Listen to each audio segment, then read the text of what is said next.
早晨，大家好，歡迎大家收睇 Financial Executive Club，我係 Nelson。大家唔好誤會咧，我今日想帶大家去試新車。其實咧，我今日係約咗位舊同事、舊朋友。咁佢同我一樣咧，喺澳洲讀完書之後咧，就返咗香港工作啦，做金融個行業嘅。咁早幾年之前咧，佢就由香港過咗嚟澳洲呢邊生活定居工作。佢從事嗰個工作範疇啦，其實對於我嚟講，其實係好神秘、好陌生嘅。咁但係當我同佢傾咗一段時間之後咧，發覺原來佢做嗰樣嘢咧，其實同好多人嘅日常生活係息息相關，而且係好多時都會應用到嘅。咁至於佢其實係做啲乜嘢工作咁神秘咧，陣間留翻俾佢同大家解釋一下。而家咧，其實我就揸緊車，塞緊車去同佢會合，去拍攝新一輯嘅節目。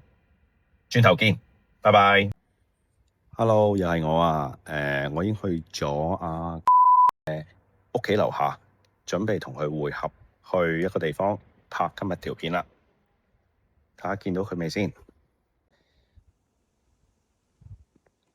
喂，Hello， 你好啊！你好，多謝你，多謝你 invite 我。Hello，大家好。頭先咧講過咧，今日我請咗一位嘉賓咧，佢其實係從事一個好神秘又陌生嘅行業嘅。對於我嚟講，咁其實嗰個行業係咩咧？其實就叫做風險管理啊。咁今集好開心請到佢阿 Queenie 嚟同我係啦，同我講下咩為之風險管理。因為風險管理呢4個字咧，聽落去好似好專業咁樣樣，但係其實咧同佢傾落咧，發覺原來其實係好多時可以喺應用喺日常生活入邊嘅。咁不如等阿 Queenie 介紹下你自己先。好，多謝 Nelson 嘅邀請啦。咁我係 Queenie 啊，我喺一間澳洲嘅 commodity hedge fund 公司度做嘅。咁主要係做風險管理啦，一啲合規管理啦。咁我都同 Nelson 講過，其實風險管理都唔係一個好複雜嘅嘢嚟嘅。咁其實都可以應用喺生活上面嘅。或者簡單講下咩為之風險管理先啦。風險管理兩個字其實風險大家都知㗎啦。咁點樣去管理啲風險？其實係即係啲乜嘢咧？其實就睇下我哋分析下最壞嘅 situation 啊、情況啊，會係有啲咩嘢會發生啦。然後再去因應嗰個問題，睇下有咩解決方法啦，或者合適自己嘅方法去處理，或者減低中間嘅風險。咁其實啦，你話生活入邊我哋會應用到，咁啲例子可以講俾大家聽，有啲咩嘢例子？好多時可能我哋每一日都會遇到啲風險，咁遇到風險嘅時候，係點樣去應對或者去避免啲風險咧？好簡單啦，譬如好似你每一日出街，好似 Melbourne 嘅天氣咁樣，日日都千變萬化嘅。咁我哋睇一睇我哋嘅weather report 啦，睇下有冇咩落雨，咁我哋帶遮啦。如果天氣好好，會唔會突然間夜晚又變咗好凍啊？使唔使帶多件褸啊？咁呢個都係一個風險嘅評估，評估完之後就作出相對應嘅處理方法。例如咩處理方法？例如係可以，例如落雨咪就係帶遮啦。咁或者我朝頭早有個 interview 喎，我應該搭火車啊，搭電車定自己揸車咧？咁可能火車澳洲嘅火車可能就冇香港嘅地鐵咁準時嘅，咁又要可能早少少出門口啦。咁呢啲都係一啲應對嘅方法啦。咁其實日常生活好多時我哋都會遇到風險呢樣嘢㗎咯。其實係每一個人都會遇到風險呢個問題嘅，其實。咁其實可唔可以咁講？其實好似好悲觀咁啊，即係永遠都要諗到佢最壞嘅情況。咁但係有啲人佢可能佢個有其他 factor 影響咗嗰個諗法，譬如佢後生啲，可能諗法又會唔同啲，或者有啲人佢嘅背景會對佢個風險評估有影響啦。咁你點樣睇呢樣嘢？即係點樣去劃風險一條線，去作出一個適當嘅處理咧？其實係要根據自己嘅年齡啦，好似你咁講，或者根據自己性格啦。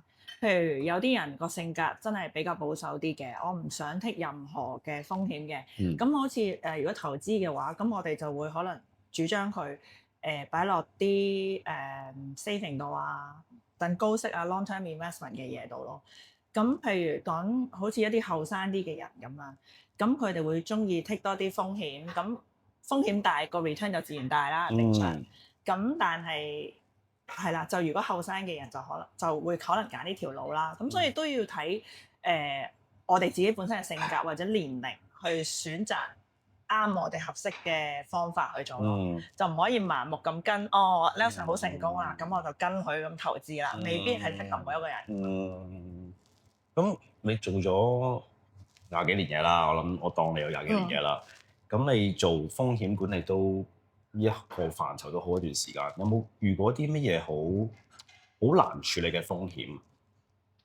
好難處理嘅風險，可能人事上啦個風險啦，唔到你控制啦。譬如可能我突然之間有幾個同事resign 我同一時間，咁你可能就變咗冇人 support 到公司某一啲嘅function 啦，係啦咁樣咯，都會有呢啲問題㗎。OK。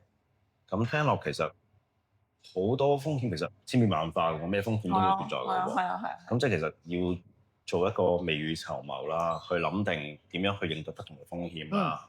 咁對於你嚟講，而家由香港過咗嚟澳洲，算唔算一個風險？其實都係一個風險嚟㗎。咁因為我哋喺香港都有好多 experience 啦。咁我哋過到嚟澳洲，好似要重新開始咁樣啦。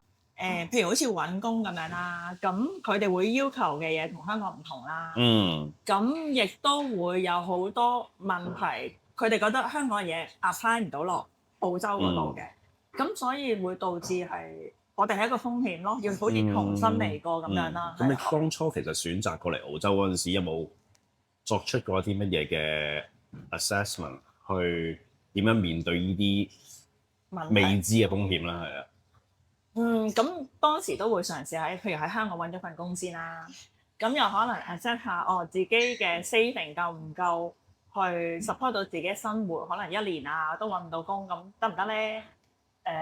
主要都係呢啲咯，或者係咯。咁你而家過嚟呢邊澳洲生活點啊？覺得我自己你之前應用嘅 skill 或者係你覺得自己管理個風險做得足唔足夠啊？做冇嘢足夠嘅，我而家係咁講，但係盡量將個風險減到最低咯。